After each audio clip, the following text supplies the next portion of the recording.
자, 여러분 224페이지 자, 재산세 우리 토지용부분 중요하다고 그랬죠?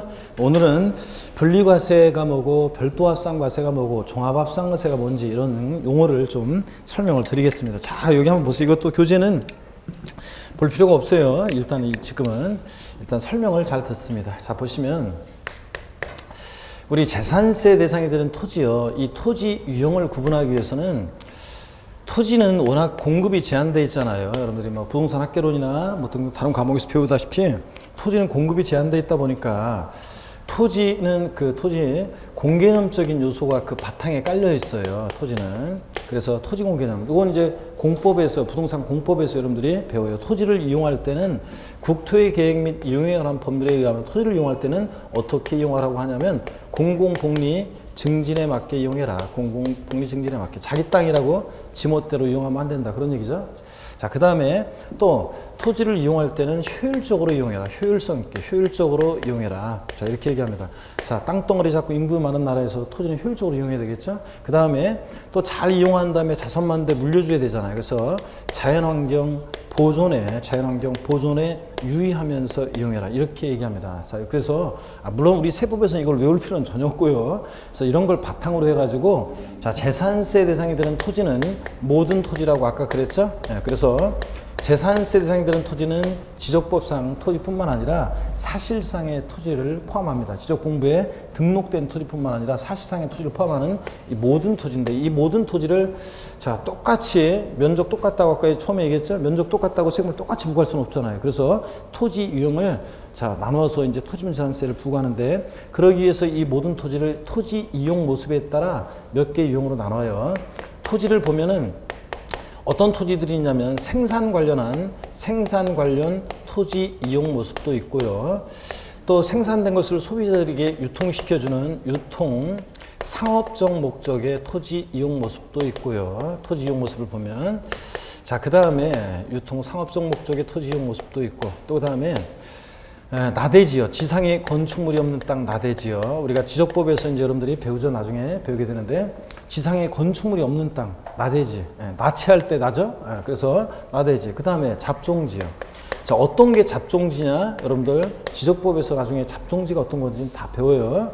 그래서 토지 지목 중에서 자, 1번부터 몇 번까지요? 아직 안 배웠네?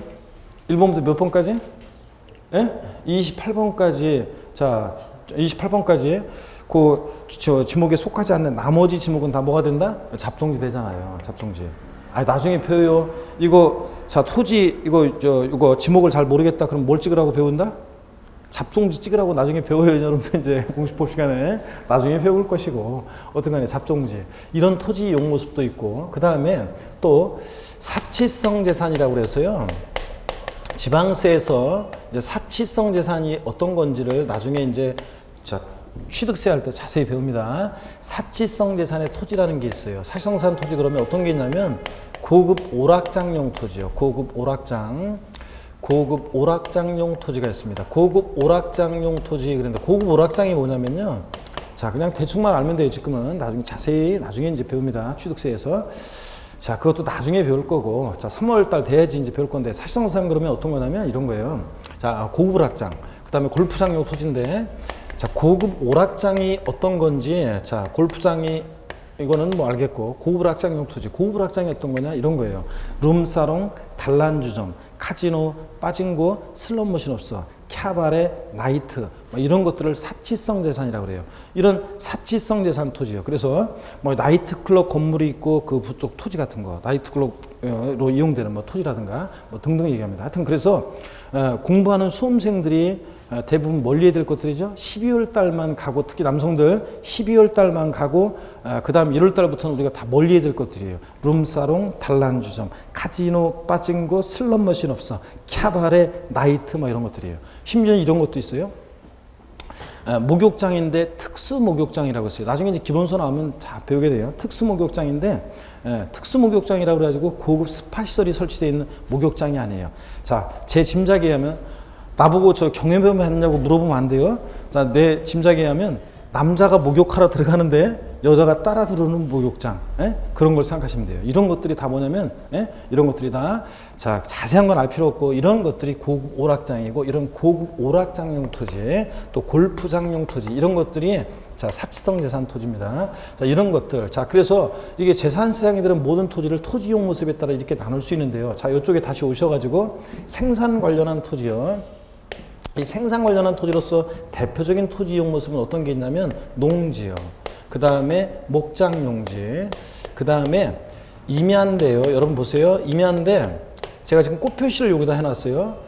자, 일반적인 임야예요. 여러분들이 어디 시골에, 자, 여러분 개인이, 법인이 시골에 어디 임야를 갖고 계세요, 여러분들이. 그러면 임야 갖고 계시다. 그러면 그 임야는 나대지 잡종지처럼 취급해요. 나대지 잡종지처럼 취급하거든요. 그런데 여기서 제가 꽃 표시를 한 임야는 나중에 이제 우리가 기본서 나오면 나중에 배울 건데 법령에서 정하는 일정한 공익 목적의 임야들이 있어요. 산림보호, 육성 등을 위해서 특별히 보호할 필요성이 있는 공익 목적의 임야들만, 자, 이런 것들은 있는데 쭉 열거되어 있어요. 나중에 법에. 공익 목적의 일정한 임야들은 농지 목장과 함께 얘네들은 생산과 관련되어 있고 그래서 낮은 세율을 적용해요. 그래서 0.07% 재산세 세율이 적용됩니다. 0.07%.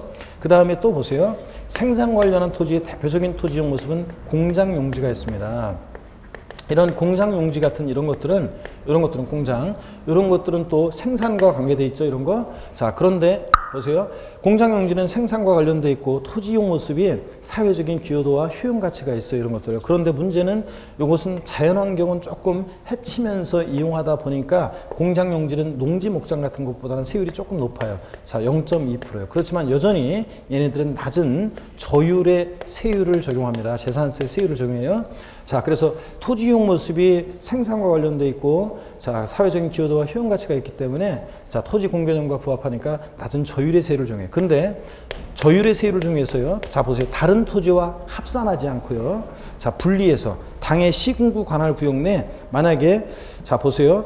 서울특별시 노원구나 이런 데는 예를 들기가 좀 뭐하구나. 예를 들어서 경기도 광주시에 만약에 A 농지가 있고요. B 농지가 있어요. 그러면 자, A 농지와 B 농지 가액을 합산하는 게 아니에요. 얘네들은 또 농지가 있고 이 사람이 또 상가토지도 있었다고 그래요. 그러면 상가토지나 이런 농지 이런 것들과 합산하지 않고요. 따로 분리해서, 자, 얘네들은 다른 토지와 합산하지 않고 따로 분리해서, 자, 과세하는 저율 분리과세 대상 토지로 구분합니다. 그래서 농지나 목장, 공장용지, 임야, 예외적인 임야, 공장용지는 자, 분리과세 대상 토지입니다.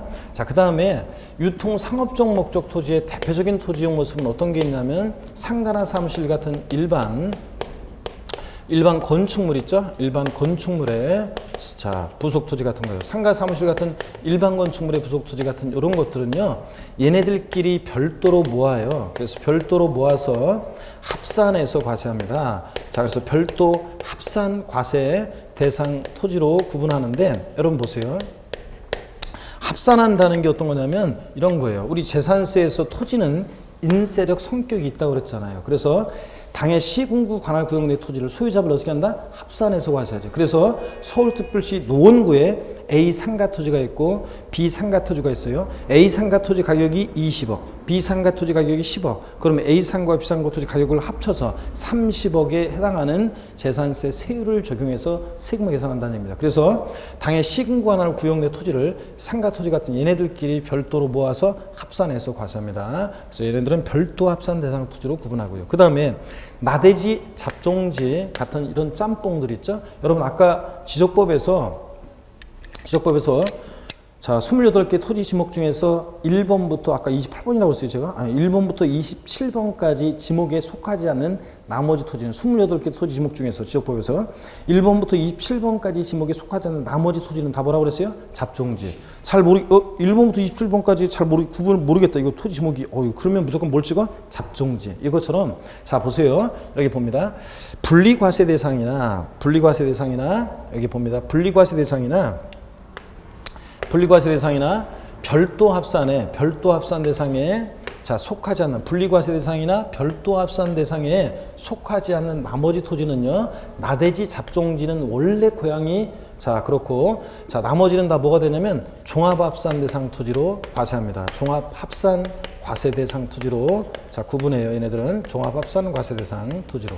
자, 그러니까 합산하니까 여기 보세요. 합산하니까 얘도 똑같아요. 당해 시군구 관할 구역 내 나대지나 잡종지 같은 것들은 만약에 동일한 시군 관할 내 서울특별시 예를 들어서 강남구에 만약에 A 나대지가 있고 B 잡종지가 있다. 그러면 이런 나대지나 잡종지 또 분리나 별도 합산에 속하지 않은 나머지 토지는 다 뭐가 되냐면 종합합산 대상 토지로 과세하거든요. 그래서 얘네들은 이렇게 종합합산 대상 토지로 과세합니다. 자, 그래서 나대지 잡종지는 원래 자, 토지 유형 구분할 때 어느 유형의 토지로 구분한다고요? 종합합산 대상 토지로. 또 나중에 배울 건데 나중에 이제 배우는데 분리나 별도에 속하지 않는 나머지 토지는 다 뭐가 된다? 종합합산 대상 토지로 나중에 배우게 됩니다. 자, 그 다음에 또 사치성 재산 토지로서 고불확장 골프장용 토지 같은 얘네들은요 토지 이용 모습이 필요불가결한 토지 이용 모습이 아니잖아요. 그러니까 얘네들은 높은 고율의 세율을 적용해서 다른 토지와 합산하지 않고 분리해서 과세하는 고율 분리 과세 대상 토지로 얘네들은 구분합니다. 그래서 자, 사치성산 토지도 분리과세 대상 토지 여기 보세요. 분리과세 대상 토지인데 다만 얘네들은 높은 세율을 정해서 고율의 세율을 정해서 고율 분리하는 토지로 농지, 목장, 예외적이면 공장 용지는 저율 분리 대상 토지로 이렇게 구분합니다. 그러면 자 다시 결론이요. 재산세 대상이 되는 토지는 모든 토지인데 이 모든 토지를 크게 세 개의 유형으로 구분합니다. 분리과세 대상, 또 별도 합산 대상, 종합합산 대상 토지로 구분합니다. 근데 분리 대상은 또 뭐와 뭐로 구분된다? 저율 분리와 고율 분리 대상 토지로 구분하고요. 자, 세율은 반드시 그런 건 아니지만 대체적으로 이렇게 세율은 이렇게 저율 분리보다는 별도 합산이 높고 별도 합산 대상 토지보다는 종합 합산 대상 토지가 높고 점점 이렇게 높아집니다. 자, 토지. 자, 이렇게 해서 재산세 대상이 되는 모든 토지를 토지용 모습에 따라 이렇게 나누는데 이게 일단 기본이에요. 그래서 이걸 먼저 알아둡니다. 사실 농지, 목장 용지, 자, 예외적인 임야, 공장 용지는 어느 형의 토지로 구분한다? 저율 분리 대상 토지로. 그 다음에 상가나 사무실 같은 일반 건축물의 부속 토지는 어느 형의 토지로 구분한다? 별도 합산 대상 토지로 구분하고 그 다음에 또 자 나대지 잡종지라든가 분리나 별도 합산에 속하지 않는 나머지 토지는 다 뭐가 된다? 종합 합산 대상 토지로 구분하고 사치성 대상 토지로서 고불확장 골프장용 토지는 어느 형의 토지로 구분한다? 고율 분리대상 토지로 구분합니다, 여러분. 그래서 자 시험에서는 다음 중 분리대상 토지인 것은 다음 중 종합합산대상 토지인 것은 다음 중 뭐 별도 합산대상 토지인 것은 이런 식으로 시험 문제가 나와요. 자, 그래서 25회 시험 때는 어떻게 시험 문제가 나왔냐면 한번 들어보세요. 자세한 것은 아직 이제 모르지만 문제 자체가 어떻게 나왔냐면 지방세법상 토지에 대한 재산세를 부과함에 있어서 과세대상의 구분, 종합합산대상, 별도합산대상, 분리대상 자 이렇게 해놓고 가로 안에 하여튼 과세대상 구분이 같은 것으로만 묶인 것은 그래가지고 분리나 별도 종합합산 이런 것들을 쭉 섞어놓고 이제 4개를 깔아놓고서 이제 별도합산 대상인 거 이제 같은 것들 이제 고르는 걸 이제 고르는 자 그런 문제가 그래서 뭐 4개의 박스에다가 다음 중 토지의 유형 구분이 같은 것을 같은 것끼리 짝져진 거 그래가지고 기역, 니은, 디귿, 리을 4개를 깔아놓고 토지용 쭉 깔아놓고 만약에 기역에 해당되는 게 만약에 분리 대상이었고 니은에 해당하는 게 만약에 별도 합산이었고 그다음에 디귿에 해당하는 게 종합 합산이었고 또 리을에 해당하는 게 별도 합산 토지로 이렇게 구분이 되는 거였어요. 그러면 자 같은 것끼리 짝져진 것을 골라라. 지문에서 예를 들자면 니은하고 리을 자 별도 합산으로 같이 짝져진 거예요. 요거 이제 고르는 게 정답이었습니다. 이런 식으로 시험 문제가 나왔어요. 그래서 토지 유형을 이제 구분할 수 있는지를 자 물에 해당되는 것을 이제 알고 있는지를 묻는 그런 문제였습니다. 어떠간에 자 시험에서는 이렇게도 나오고 또 다음 중 종합합산 대상 토지다 이에 해당하지 않는 것은 다음 중 종합합산 대상 토지로 옳게 짝져진 것은 이런 식으로 시험 문제 나와요. 그래서 토지 유형을 구분할 수 있어야 되는데 이게 일단 기본이에요. 근데 이게 전부면 얼마나 좋겠어요. 그럼 끝이지 뭐. 농지, 목장, 예외적이냐, 공장 용지 분리돼서 저율 분리. 그 다음에 자 상가 부속 토지 별도 합산. 그 다음에 나대지 잡종지 종합 합산. 그리고 나머지 종합 합산. 그 다음에 또 사치성산 토지, 고불확산 골프장 토지는 고율 분리. 이게 전부면 얼마나 좋겠어요. 그럼 요렇게만 요런 것들만 딱 나오고 그러면. 근데 예외가 있단 말이지. 자 무슨 얘기냐 여기 한번 보세요. 예외가 이제 있어가지고 어려운 거예요. 자 여기 봅니다. 토지용구 문제 풀 때 이제 이런 것들을 보면서 이제 풀게 돼요. 오늘은 뭐 토지형 구분에 관한 자세한 사례 안 볼 거예요. 안 봐도 되고. 자, 근데 나중에 이제 기본서 나오면 차차 이제 3월 달부터 자세히 공부해 나갈 건데 이런 거예요. 이게 이제 토지형 구분 문제 풀 때는 여러분 보세요. 농지요. 자, 농지라고 그래가지고 아까도 얼핏 얘기 드렸는데 농지라고 그래가지고 농사 짓고 있는 땅이라고 다 조율 분리가 아니에요. 자, 아까 얘기했어요. 보세요. 자, 만약에 예를 들어서 3,000평의 땅이 있어요. 아까 얘기했어요. 3,000평의 땅이 있는데 여기다가 절반은 토마토를 심고 나머지 절반은 배추를 심고 농사를 잘 지었습니다. 근데 주변을 둘러봤더니 자, 서울 강남역 상업지역 한복판이더라. 자, 그래서 이 비싼 땅에서 이렇게 농사를 지어요. 토마토 심고 배추 심고. 자, 그러면 자, 보세요. 이렇게 시지역에 주거지역이라든가 상업지역이라든가 또 그 다음에 공업지역이라든가 이런데 자 보세요. 이런데 있는 자 농지요. 이런데 있는 농지는 원래 농지는 조율분리 대상 토지인데 이런데 있는 농지는 자 농지로서 토지를 효율적으로 이용하라고 했는데 토지 효율적으로 이용하는 거예요? 아니잖아. 자 만약에 어떤 토지가 주거지역으로 용도가 지정이 되어 있으면 주거용 용도로 또는 상업지역으로 용도가 지정이 되어 있으면 상업적 용도로 공업지역으로 용도가 지정이 되어 있으면 공업적 용도로 이용할 때 토지 효율성이 극대화되는 건데 이런 데서 농사 짓고 있으면 토지를 효율적으로 이용하는 게 아니라고 봅니다. 여기 보세요. 토지 효율적인 이용이 아니다. 자, 그래서 효율적인 토지 이용이 아니니까 이런 데 있는 효율적인 토지 이용이 아니니까 이런 데 있는 농지는 농지로서 인정하지 않습니다. 원래 농지면 조율분리 대상인데 농지로서 인정받지 못하는 토지는 그럼 어느 용의 토지로 과세할 거냐는 건데 여러분요. 아까 제가 그랬어요. 분리 대상이나 별도 합산에 속하지 못하면 원래 농지는 조율분리인데 거기에 속하지 못해. 그럼 거기에 속하지 못하는 애들은 딴 데로 보내야 되잖아요. 어디로 간다고요?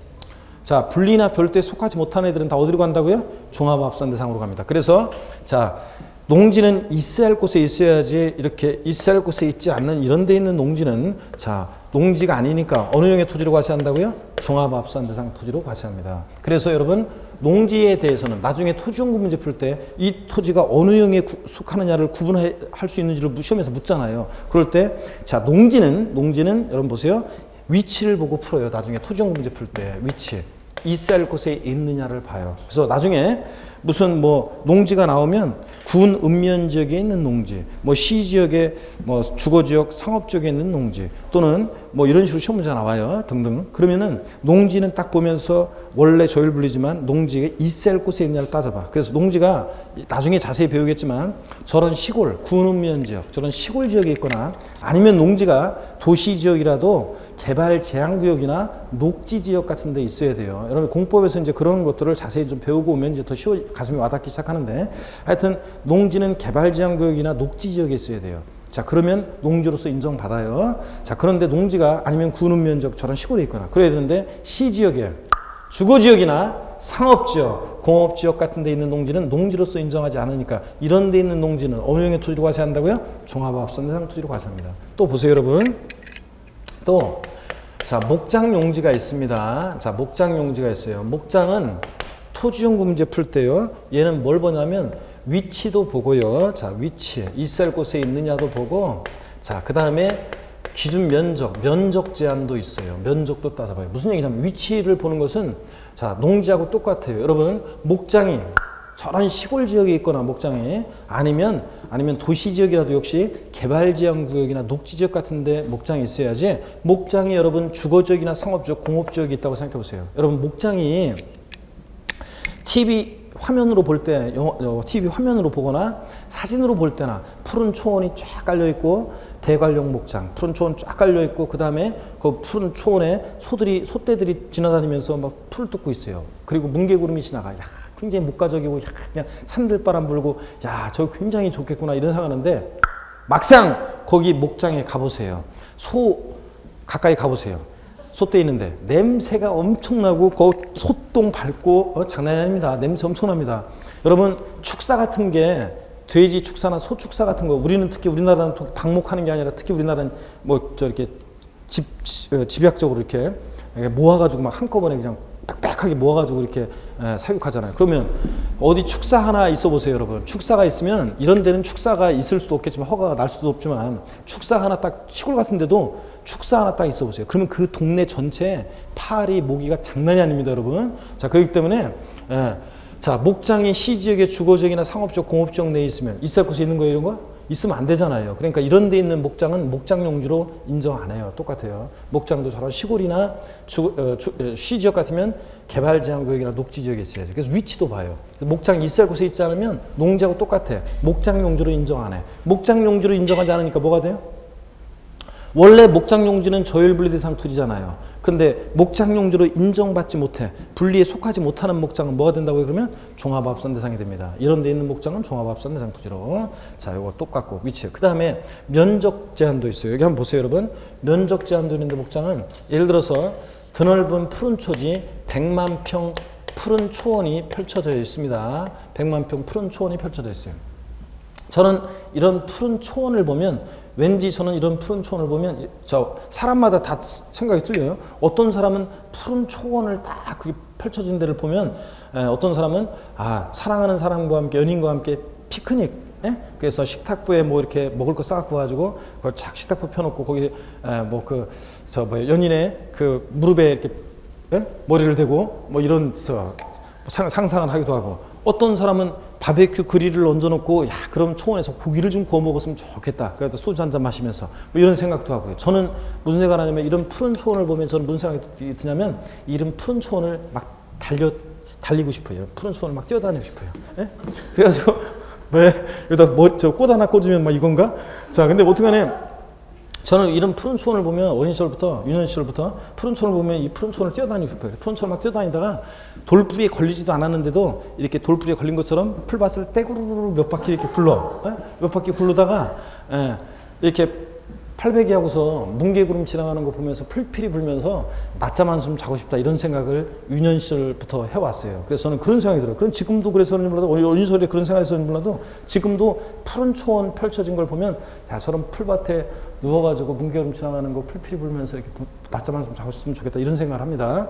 사람마다 생각이 틀리니까 어떤 사람은 굉장히 막 비웃듯이 웃으면서 수강생들 오전반 강의할 때 막 사람들 많은 데서 와 비웃으면서 웃는 게 웃겨서 웃는 게 아니라 비웃음 소리 같아. 그냥 사람들이 막 웃고 그러는데 사람마다 다 자기 생각이 있는 거지 뭐. 그래서 나는 그래요. 그래서 푸른 초원에서 가다가 막 뛰어다니다가 떼구르르 이렇게 굴러가지고 몇 바퀴 구르고서 낮잠 한숨 자려고 하는데 뭐가 휙 지나가. 그래가지고 눈을 딱 떠보니까 양치기 개 있죠? 양치기 개가 뭐 하나를 막 쫓아다녀요. 뭐 봤더니 타조 한 마리를 양치기 개가 막 쫓아다니고 있습니다. 그래서 저는 생각했어요. 여기는 타조 목장인가 보구나. 여기는 타조 목장인가 보구나. 그래서 나지막한 언덕에 올라가가지고 푸른 초원을 뛰노는 이 타조떼 무리를 구경하려고 있죠? 그래가지고 타조떼 무리를 구경하려고 나지막한 언덕에 올라가 봤어요. 그랬더니 사방팔방 둘러봐도 있죠? 이 100만 평 푸른 초지에 타조 한 마리만 양치기에 쫓겨서 도망다니지 아무것도 없어요. 그러면 여러분 보세요. 자, 타조 한 마리를 위해서 100만 평 푸른 초지가 목장 용지로 존재한다? 토지 효율적인 용이에요? 아니지. 그러면 사람들이 다 나돼지 잡종지 왕창 산 다음에 거기다가 돼지 한 마리 사갖고 와가지고 이렇게 풀어놓고서 야 놀아. 그런 다음에 여기는 돼지 먹장 뭐 이럴 거 아니에요 사람들이. 그렇기 때문에 법령에 보면요. 그런 걸 막기 위해서 법령에 보면 악용수지를 막기 위해서 가축의 종류에 따라서요. 소도 고기를 생산하는 소, 우유를 생산하는 소 등등 닭, 말, 양 뭐 이런 식으로 다 가축의 종류에 따라서 목장의 허용 면적이 법령에 있어요. 거기다가 자기가 키우는 가축의 마리두수를 곱하면 목장의 허용 면적이 계산이 됩니다. 자, 우리가 자세한 건 알 필요 없고 시험에도 안 나오고 그런 건 어떻든 간에 여기 봅니다. 요만큼이 법령에서 계산한 요만큼이 기준면적, 목장의 기준면적 이내의 토지예요. 목장 기준면적 이내. 그러면 자, 만약에 이 목장이 저런 시골 지역 같은 구릉면 지역이라든가 도시 지역 같으면 개발제한구역이나 녹지 지역 같은 있을 곳에 있다고 쳐요. 그리고 기준면적 이내이면 이 토지는 자, 있을 곳에 있고 기준면적 이내니까 이 목장은 자, 어느 형의 토지가 됩니까? 있을 곳에 있고 기준면적 이내. 원래 목장은 뭐예요? 저율분리. 자, 그래서 분리과세 대상 토지로 분리과세합니다. 자, 분리과세 대상 토지가 됩니다. 그래서 저율분리과세 하는데, 근데 여기 이 법령에서 정한 기준 면적을 그러면 초과한 토지는 어떻게 과세할 것이냐. 목장의 기준 면적을 초과한 기준 면적을 초과한 이 부분의 토지는 목장 용지가 아니잖아요. 그죠? 목장 용지가 아니야. 원래 목장이면 저일 분리인데 그 분리에 끼지를 못해. 그러면 어디로 보내야 되는데 어디로 보내? 종합합산 대상 토지로. 그래서 있을 곳에 있어도 기준 면적을 초과한 목장 용지는 종합합산 대상 토지로 과세합니다. 목장 위치 면적을 따져서 있을 곳에 있고 기준 면적 이내면 저일 분리지만 있을 곳에 있지 않으면 종합합산.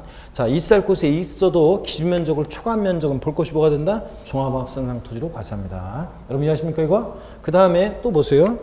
또 공장 용지가 있습니다.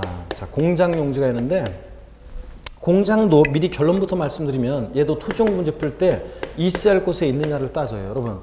여러분 공장이 시지역에 주거지역이나 상업지역에 공장이 있으면 되겠습니까?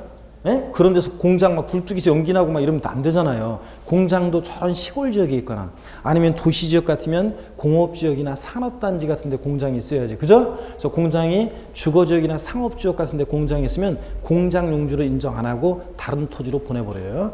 그래서 그거는 나중에 이제 우리가 배울 얘기고요. 또 공장 면적도 따져봐요. 공장도 입지 기준 면적이 있어요. 공장의 입지 기준 면적을 계산하는 방식이 법령에 나오는데 우리는 알 필요 없어요. 그런 것까지는. 어떻든 간에 공장을 봅니다. 공장이 만약에 여기 봅니다. 공장이 만약에 있을 곳에 있고 법령에서 정한 기준 면적 이내이다. 기준 면적 이내의 토지다. 그러면 이것은 저율 분리 대상 토지로 공장, 저율 분리죠? 저율 분리 대상 토지로 과세합니다. 근데 문제는 공장의 입지 기준 면적을 초과한 토지는 기준 면적을 초과한 토지는 이 기준 면적을 초과한 부분의 토지는 공장 용지로 인정할 수 없겠죠? 그래서 이 기준 면적을 초과한 부분의 토지는 뭐가 된다? 종합합산 대상 토지로 과세합니다. 공장이 아니니까. 그래서 원래 공장이면 저율 분리지만 그래서 공장이 있을 곳에 있고 기준 면적이 이내면 저율 분리. 근데 있을 곳에 있지 않으면 다른 동네로 보내고 또 있을 곳에 있어도 또는 기준 면적을 초과한 면적은 종합합산 대상이 됩니다. 이거 그 다음에 한 가지만 더요, 여러분. 그 다음에 토지용구 문제 풀 때 한 가지만 더. 일반 상가나 사무실 같은 일반 건축물 부속 토지는요. 일반 건축물의 부속 토지는 얘는 토지용구 문제 풀 때 보세요. 얘는 뭐만 보냐면 결론부터 말씀드리면 얘는 위치는 안 보고 면적만 따져봐요. 왜 그러냐면 여러분 보세요. 우리 상가 토지 같은 것들은 상가 건축물 같은 것들은 일반 건축물은 얘는 시골이든 도시든 도시도 주거지역이든 상업지역이든 공업지역이든 어디나 다 있는 거잖아요. 그죠?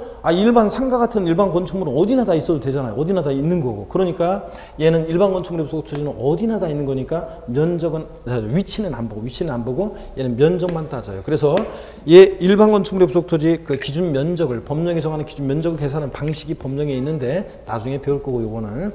그래서 여기 잠깐 만약에 여기 보세요. 어떤 상가 부속 토지가 있어요. 전체가 이렇게 있는데 부속 토지가 그 중에서 이만큼이 법령에 의해서 계산한 기준 면적 이내의 토지다. 그러면 위치는 안 본다고 해서 어디나 다 있어도 돼요. 구는 면적이 있든 도시, 주거지역, 상업지역, 공업지역 어디나 다 있어도 돼요.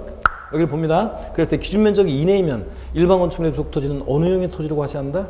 면적만 보는데 있을 곳에 있어. 그럼 어느 형의 토지로? 아까 저기서 일반 건축물의 부속 토지는 어느 형의 토지로 과세한다고 그랬어요?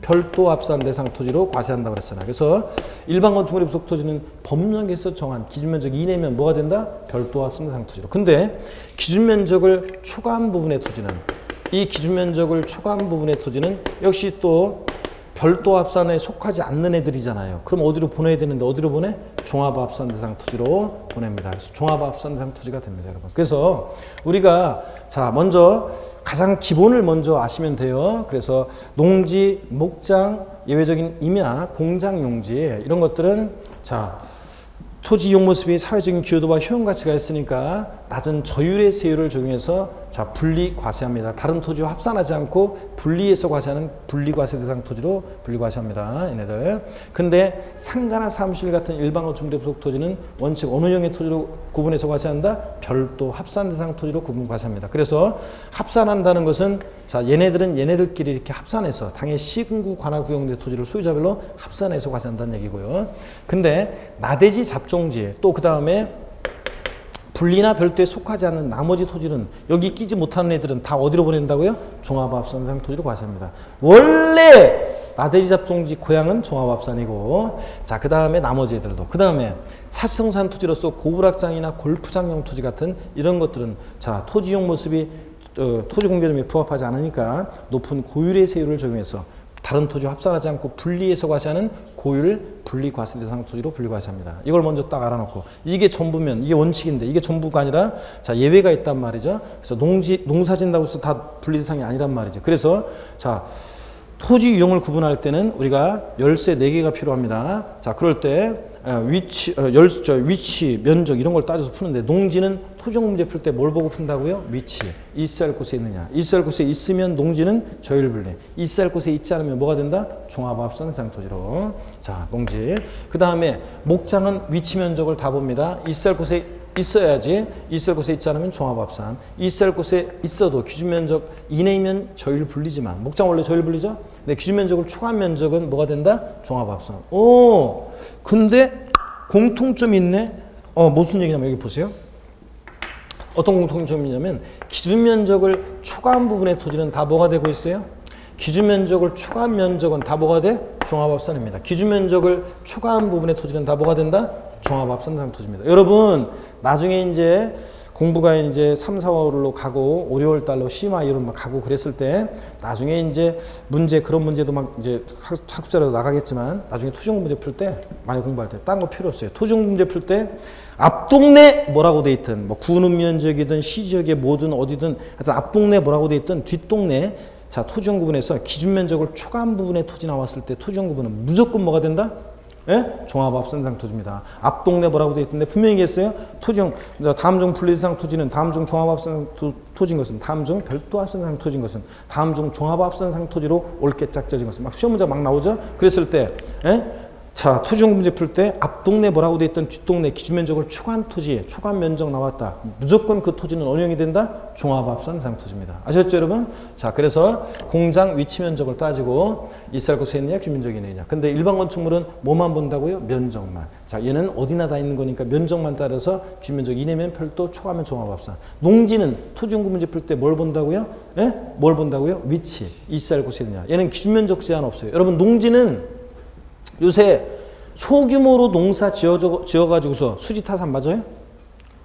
농사 요새 여러분들 이거 잘 모르는 곳이구나 여러분들. 그래도 우리가 대충 나이가 한두 살이 아니니까 대충 알잖아요. 농사 소규모로 지어가지고서는 농사 수지타산이 안 맞아요. 요즘은 농사는 어떻게 돼? 대규모로 지어야지. 자 규모의 경제를 실현해야지 농사도 수지타산이 맞죠. 그러니까 자 그래서 농지는 대규모로 지어야지. 면적 제한하면 안 돼요. 그렇기 때문에 농지는 기준면적 제한이 없어요. 뭐만 봐? 위치.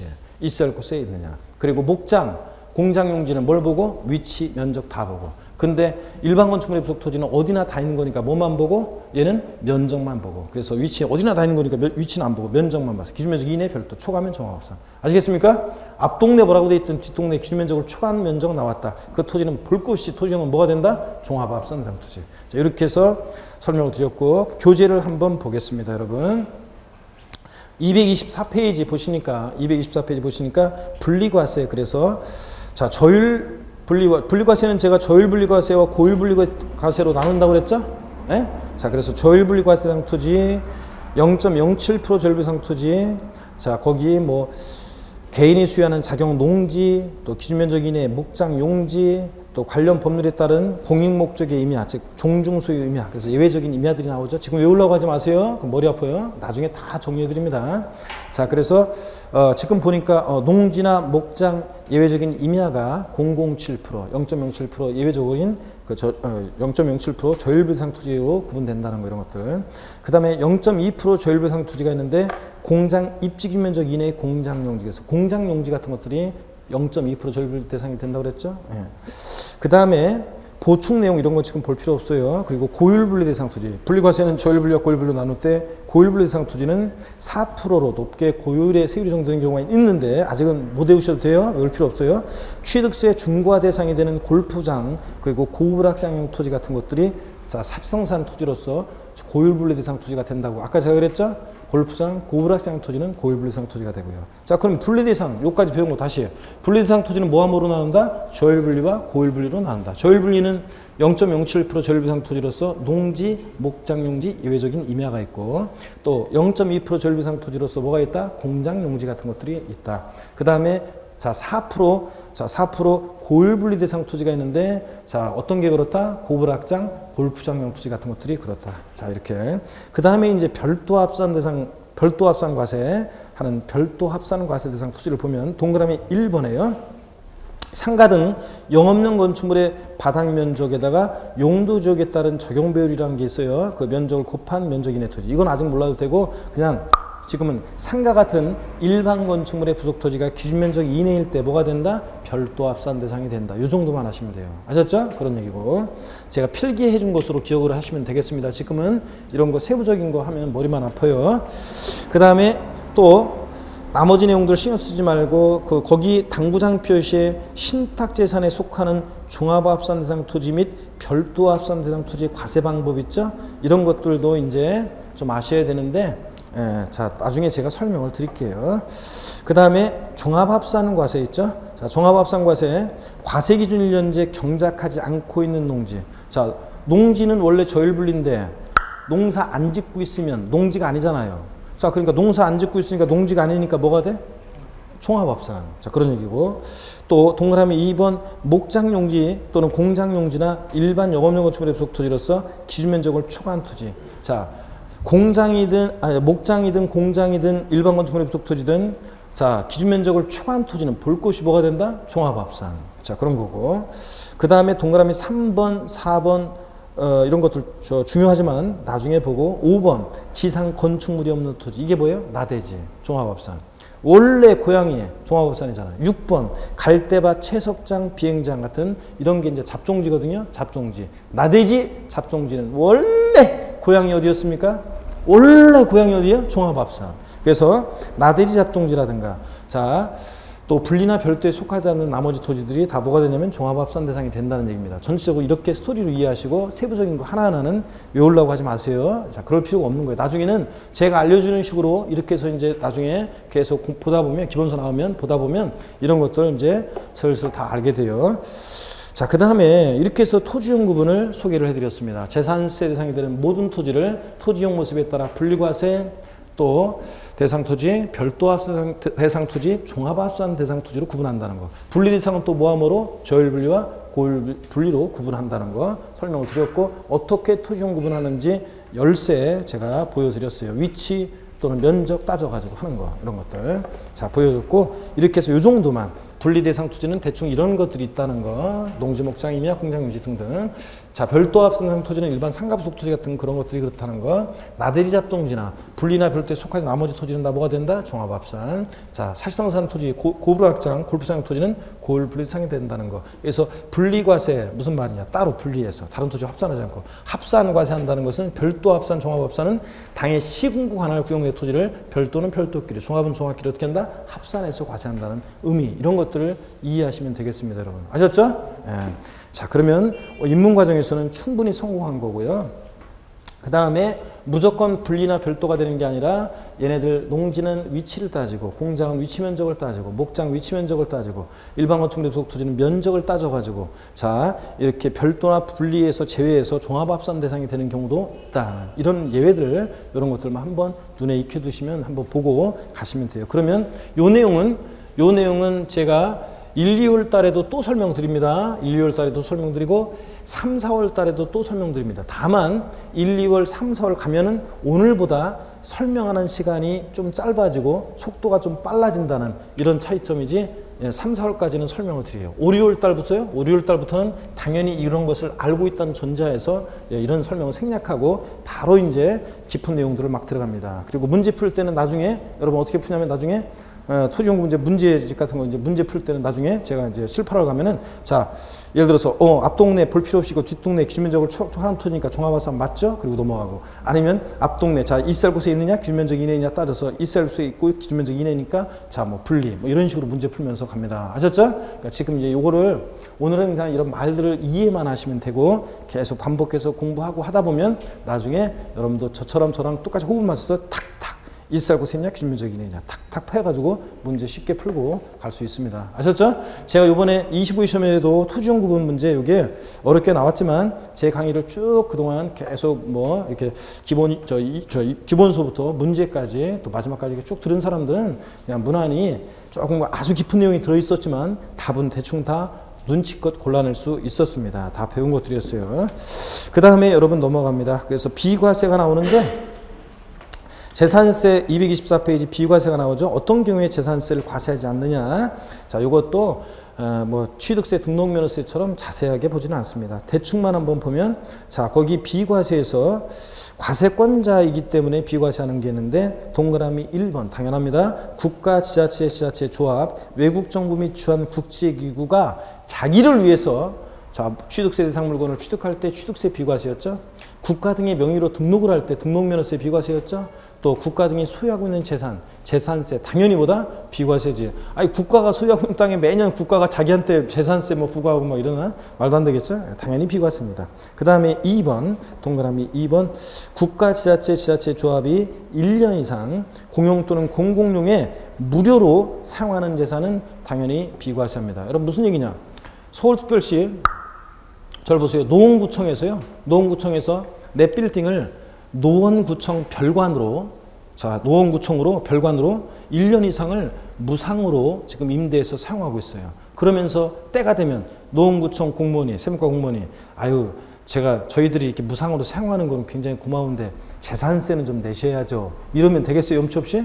당연히 국가나 지자체 등의 지자체조합이 1년 이상 공용 또는 공공용에 무상으로 사용하는 재산은 당연히 재산세를 뭐한다? 비과세 줍니다. 그래야지 자 무상으로 사용하면서 재산세는 내셔야지 이러면 되겠어요. 자 그런데 자 보세요. 그러면 유료로 사용한다? 당연히 과세입니다. 자 임대를 꼬박꼬박 내면서 재산세 재산을 내 빌딩을 이용하고 있어요. 당연히 재산세를 나한테 부과하겠지. 자 그래서 당연한 얘기입니다. 시험에서는 몇 번 나온 적이 있는데 어떻게 나왔냐? 국가, 지자체, 지자체 조합이 1년 이상 공용 또는 공공용에 사용하는 재산은 유상무상을 불문하고 재산세를 부과하지 아니한다. OX예요. X지. 쉽죠? 그래서 유상 불문하고 재산세를 부과하지 않는다. 틀렸지. 무상 사용할 때만 비과세입니다. 자, 이런 거. 그 다음에 이제 용도 구분에 의한 비과세 그래가지고 쭉 나오는데 이런 것들 차차 나중에 이제 우리가 다 자세하게 이제 배울 거예요. 뭐 동그라미 1번 보니까 뭐 28개 공시법에서 배우는 28개 토지 지목 중에서 비과세되는 6개 지목이 있어요. 도로, 하천, 제방, 부거, 유지, 묘지. 있는데 지금 외우려고 할 필요 전혀 없습니다. 나중에 이렇게 기억하면 돼요. 도로, 하천, 제방, 부거, 유지, 묘지. 랩하듯이 나중에 저랑 같이 슬슬 이제 어떤 스토리를 통해서 읽고 지나가면 됩니다. 이런 것들 등등 쭉 나와요. 나중에 이제 뭐 3번 같은 것은 이제 중요한 건데 자 이런 것들 나중에 자세히 뭐 배우겠습니다. 임시로 사용하기 위해서 건축된 건축물로서 재산세 과세 기준을 현재 1년 미만의 것은 재산세를 부과하지 않습니다. 얼마 있어 없어질 거니까 이런 것들 차차 배웁니다. 자 오늘 그냥 이런 경우 재산세 비과세 하는구나 참고적으로 한번 보시면 되고 외우려고 할 필요 없습니다. 자 그 다음에 225페이지 이제 재산세 세금 계산할 때 어떻게 할 것이냐, 과세 표준을 어떻게 결정하고 몇 프로 세율이 적용되느냐. 이게 이제 또 시험에서 올해 제가 아까 그랬잖아요.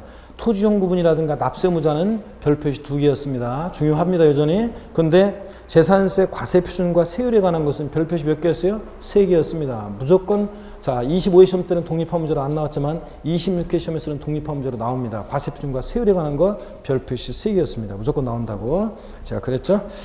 자 무조건 나온다고 한 것은 거의 무조건 나옵니다, 여러분. 제가 무조건 나온다고 하는 것은. 그래서 독립화 문제로 무조건 나오는데 이 과세 표준과 세율에서 오늘은 딱 시간을 보니까 뭐 자, 과세표준과 세율. 세율은 뭐 역시 자세한 것은 이번 순환에는 다른 그 세목도 그렇지만 자세하게 안 배웠죠. 대략적인 것만 배웠습니다.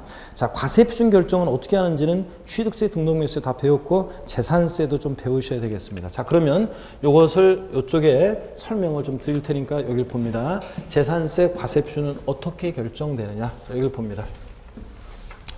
자, 여기를 보시면 요거 좀 오늘 과세표준 결정에 관한 얘기만 좀 보고 수업을 마치면 되겠네요. 여기 봅니다. 자, 재산세 과세표준은 여러분 재산세 과세표준은 재산가액입니다. 재산세 과세표준은 그 보유하는 재산가액입니다. 우리 여러분 취득세 과세표준은 취득가액이었잖아요. 그런 것처럼 재산세 과세표준은 그 재산가액입니다. 자, 재산가액인데 이것을 누가 결정한다고 그랬습니까? 재산세 과세표준은 재산가액인데 이걸 누가 결정해요? 누가 결정해요? 지방자치단체 장이 결정합니다. 자, 지자체 과세권자가 결정합니다. 과세권자가 자, 요것을 결정합니다. 자, 재산세는 보통징수하는 세금이라고 그랬잖아요. 보통징수하니까 자, 이 과세표준 누가 결정한다? 지자체장이 결정합니다. 과세권자가 결정하는데 여러분 개인 소유 재산이든 법인 소유 재산이든 개인 소유 법인 소유를 자, 구별하지 않습니다. 개인 소유 법인 소유 구별 없이 항상 지자체장이 결정을 하는데 무엇으로 결정하냐면 자, 시가 표준액 있죠? 이 시가 지방세과세 시가 표준액으로 결정합니다. 시가 표준액. 예, 그래서 여러분 제가 시가 표준액이라는 것은 지방세를 과세하는데 그 물건에 대한 기준가격인데 예? 국세에서는 기준시가라고 하고 자, 근데 여러분 지방자치단체장은 항상 세금을 계산할 때 무엇으로 세금을 계산한다고 그랬어요? 여러분 갖고 있는 재산에 대해서 도대체 노원구청장은 무엇을 근거로 세금을 계산했냐? 무엇을 근거로 항상 세금을 계산해? 시가 표준액으로. 취득세나 등록면허세는 원칙 신고납부하는 거지만 납세무자가 과표 결정하지만 신고납부를 불성실하면 과세권자가 다시 과표 결정해. 자, 무엇으로 과표 결정했어요? 시가 표준액으로. 취득세 등록면허세도 과표 결정했잖아요. 항상 납세무자가 불성실 신고하면 자, 지자체장이 과표 결정한다. 무엇으로? 시가 표준액으로. 재산세는 원래 보통징수하니까 원래 지자체장이 세금 계산해서 납세 고지서를 발부해서 징수합니다. 그랬을 때 재산세 지자체장이 무엇으로 과표 결정한다? 시가 표준액. 근데 제가 그랬어요. 개인 소유, 법인 소유 구별하지 않는다. 무슨 얘기냐? 개인 소유 재산이든 법인이 소유하는 재산이든 지자체장은 항상 똑같이 무엇으로 과표 결정한다? 시가 표준액으로 결정합니다. 어떤 수강생분, 교수님 법인도 재산세 내나요? 이렇게 물어보는 수강생분이 있는데 여러분 개인이 취득하든 법인이 취득하든 개인이 재산을 소유하든 법인이 소유하든 취득세나 재산세 다 똑같이 부과됩니다. 예? 자, 법인이 소유하는 재산에 대해서는 법인에게 재산세를 부과합니다. 똑같아요. 그런데 그 개인 소유재산과 법인 소유재산을 구별하지 않고 항상 무엇으로 과표 결정한다? 지자체장이 시가 표준액으로요. 그럼 문제 한번 드려볼게요. 나중에 계속 지문에서 보고 계속 강조드릴 얘기입니다. 어떤 얘기냐면 법인이 소유하는 재산의 경우 재산세 과세표준은 그 법인 장부상 입증되는 가격으로 한다. OX요. 법인이 소유하는 재산의 경우에 재산세 과세표준은 그 법인 장부상 입증되는 가격으로 한다. OX요. X입니다. 취득세나 등록면허세는 법인이 취득한다. 그러면 국수공판법 중, 즉 법인 장부에 의해서 취득가액이 입증된다. 그러면 시가 표준액보다 높든 낮든 상관없이 그 사실상 취득한 가액을 과세표준하는 거예요. 그런데 자, 재산세는 법인 소유 재산도 무엇으로 과표 결정된다고요? 시가 표준액으로 합니다, 여러분. 이해하시겠습니까, 이거? 속아 넘어가면 안 돼요. 자, 그 다음에 또 그러면 기왕에 나온 김에 또 질문 드릴게요. 한번 찍어보세요, 이거는. 한번 찍어보세요. 국가로부터 취득한 부동산은 국가로부터 취득한 부동산의 경우 재산세 과세표준은 그 사실상 취득 가격으로 한다. OX요. 찍어보세요. 나중에 계속 강조드릴 거예요. 계속 물어볼 건데 수십 번씩. 국가로부터 취득한 재산은 그 사실상 취득 가격을 재산세 과세표준으로 한다. OX요.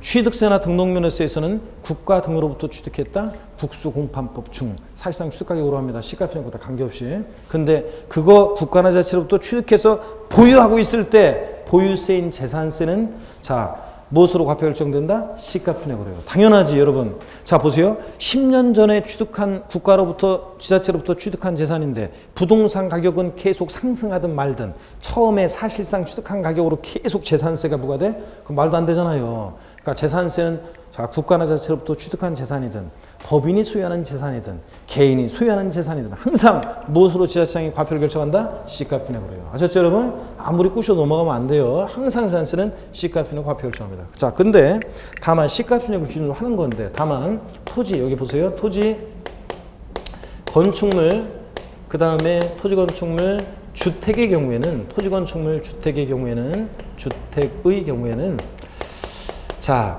재산세 과세표준은 과세기준일 6월 1일 현재 시가표준액을 기준으로 하는 거 이거 맞아요. 자 시가표준액을 기준으로 해요. 자 근데 문제는 자 토지 건축물 주택의 경우는 이 시가표준액에다가 부동산 시장의 동향과 자 여러 가지 재정 요건 등을 반영해서 자 대통령령으로 정하는 공정 시장가액 비율이라는 게 있거든요. 이 공정 시장가액 비율이라는 것을 이것을 판 금액으로 합니다. 과세표준이. 이 공정시장가격 비율이 현재요. 현재 지금 법령에 의하면 자, 요게 토지 건축물 같으면 요 공정시장가격 비율이 70%고요.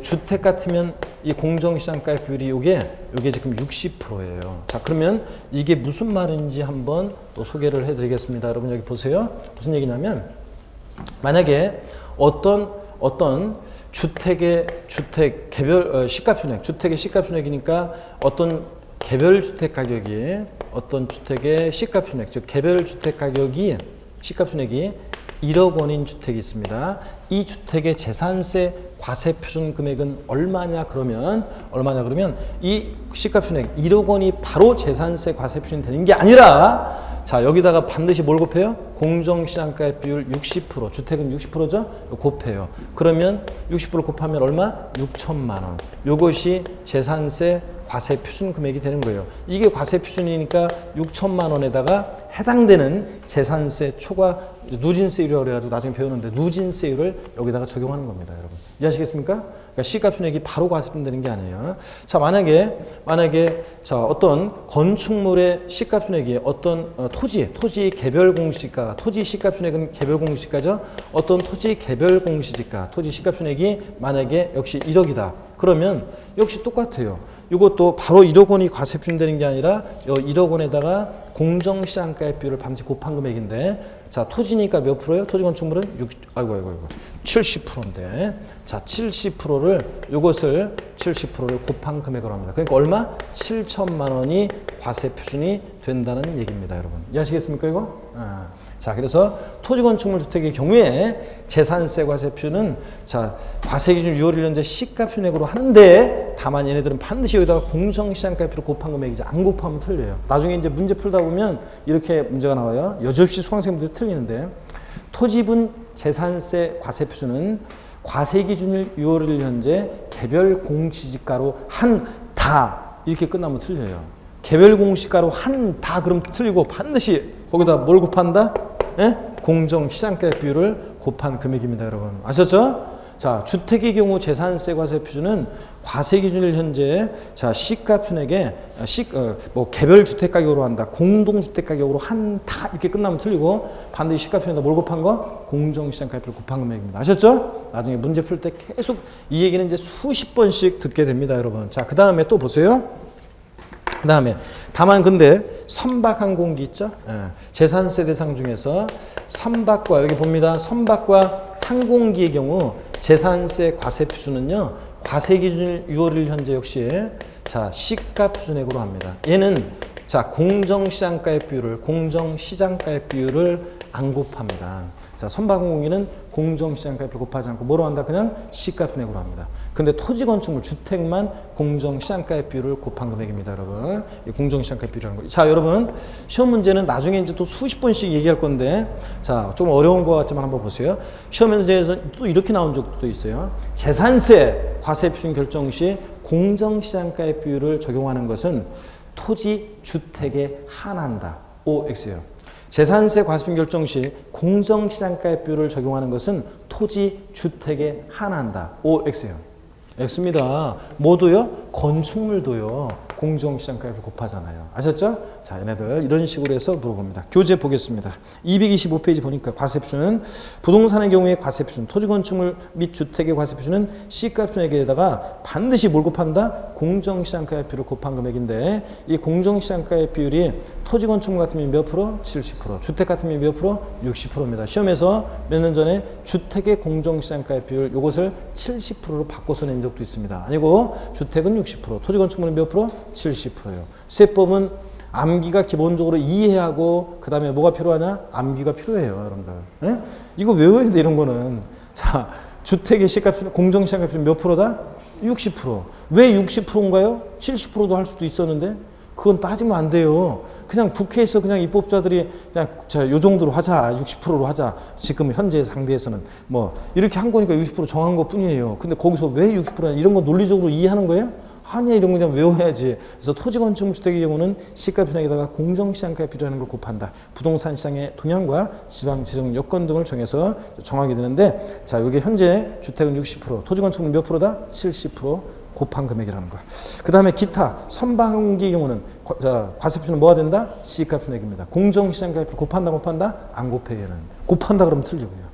이해하시겠죠, 여러분? 자, 이렇게 해놓고 다음 시간에 이제 세율을 여기부터 이제 설명을 드립니다. 제한세 자세한 세율보다는 세율 구조에 관한 얘기 몇 가지 좀 설명을 드리고 제가 넘어갈 건데, 자, 그런데요, 여러분 보세요. 그런데 몇 가지 그냥 설명 드릴 건데, 그리고 이제 다음 시간에 재산세 납세 절차 어떻게 징수가 되는지 이런 거 다 보고 또 종합부동산세하고 공부해서 비교해서 이런 것들을 설명을 드리겠습니다. 오늘 배운 거 복습은 하고 가야지.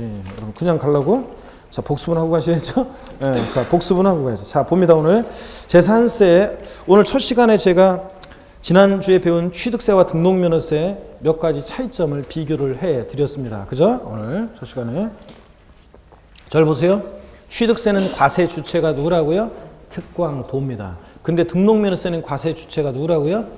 도구입니다. 구도. 그 다음에 취득세는 성격이 사실주의 과세하는데 등록면허세는 뭐라고요? 형식주의 과세입니다.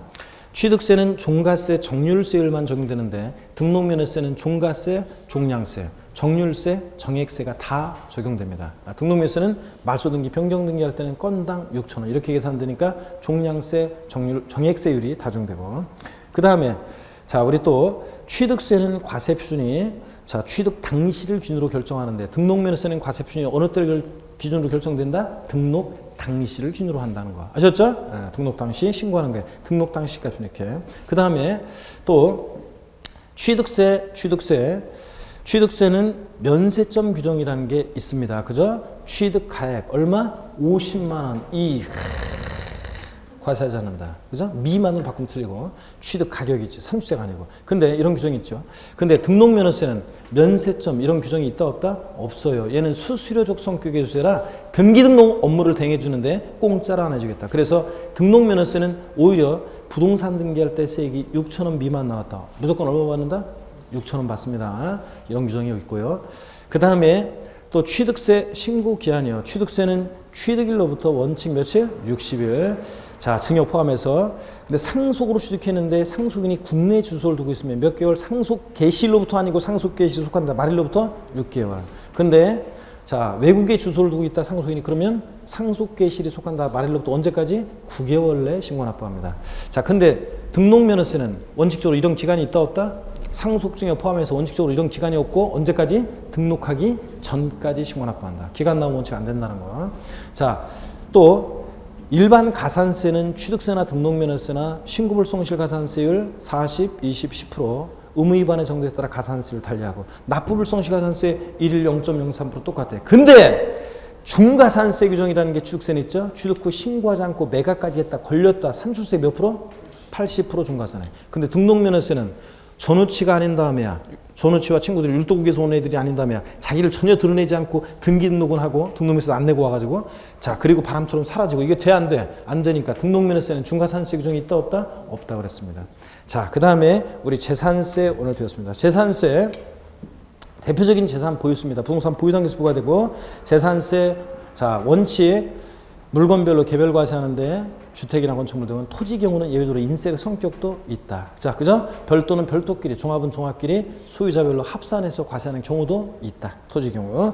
재산세 납세무자는 과세 기준일 6월 1년제 재산은 사실상 소유하는 자예요. 아니면 공부상 소유자예요. 사실상 소유자가 원칙적인 납세무자다. 근데 예외적으로 공부상 소유자가 납세무자가 된 경우도 있습니다. 권리변동이 있는데 권리변동 사실을 신고안해서 과세권자가 사실상 소유자를 알 수 없거나 실제는 종중재산인데 공부상 개인 명의로 등재되어 있는데 종중소임을 신고 안 했을 때 이럴 때 예외적으로 공부상 소유자가 납세무자가 되는 경우도 있다거나 신탁법에 의한 신탁재산 자 위탁자별로 구분된 재산에 대해서 수탁자가 납세무자예요, 위탁자가 납세무자예요. 수탁자가 납세무자다. 자, 이거 시험에 나왔던 거. 그 다음에 재산세 대상은 5가지입니다. 자, 저를 보세요. 재산세 대상 5가지. 토지, 건축물, 주택, 선박, 항공기 5가지입니다. 그럴 때 재산세 대상이 되는 토지는 모든 토지입니다. 지적법상 토지뿐만 아니라 사실상 토지를 포함한 모든 토지야. 근데 주택, 부수 토지는 토지분 재산세 대상이 되는 토지에서 제외합니다. 왜? 주택 부속 토지는 어디서 과세하니까? 주택분 재산세 대상으로 주택과 함께 과세하니까. 자, 건축물 자, 골프 연습장 같은 시설물도 포함되어 있습니다. 건축법상의 건축물뿐만 아니라 취득세처럼 또 골프 연습장 같은 시설물도 취득세 대상도 되지만 재산세 대상도 됩니다. 또 무허건축물도 대상이 되고요. 자, 주택 그러면 주거용건축물과 부속토지입니다. 항상 주택은 과세할 때 주택과 부속토지를 항상 하나로 가격을 평가하고 하나로 주택분 재산세로 과세한다. 근데 상가는 건물과 토지 따로따로 가격 평가하고 과세할 때도 따로따로 과세한다. 상가 건축물은 건축물분 재산세로, 상가 토지는 토지분 재산세로 따로. 그죠? 주택은 항상 하나로 하는데. 자, 이런 거. 그 다음에 또 우리요. 재산세 우리 토지 유형 구분 배웠습니다. 자, 그죠? 토지 유형 구분은 좀 전에 자세히 했으니까 뭐 됐고. 그 다음에 재산세 과세 표준은 개인 소유재산, 법인 소유재산을 구별하지 않고 항상 지자체장이 무엇으로 결정한다? 시가 분액으로. 다만 토지, 건축물, 주택의 경우에는 이 시가 분액에다가 반드시 뭘 곱한다? 공정 시장가격이라는 걸 곱하는데 아직은 뭐 정확히 못 외워도 까먹어도 괜찮지만 자꾸 외우려고 노력하셔야 돼요. 토지, 건축물은 공정 시장가격비를 몇 프로 곱하고 70%, 주택은 몇 프로 곱하고 60%를 곱한 금액이다. 선박, 항공기 경우 재산세 과세 표준은 시가 분액으로 합니다. 공정 시장가격비를 곱한다, 곱한다? 안 곱한다. 아셨죠? 잘하셨습니다. 오늘 자, 어려운 내용들이었는데 그래도 이전 어려운 내용들을 이렇게 잘하셨고 다음 시간에 우리 재산세를 이어서 봅니다. 여러분 하여튼 추운 날씨 따뜻하게 지내시고 자 행복한 시간도 보내시고 카페에 오셔가지고 자료도 다운받으시고 문제도 풀어보시고 하셨죠? 다음 시간에 자 씩씩한 모습으로 다시 뵙겠습니다. 고맙습니다 여러분. 네 수고하셨습니다.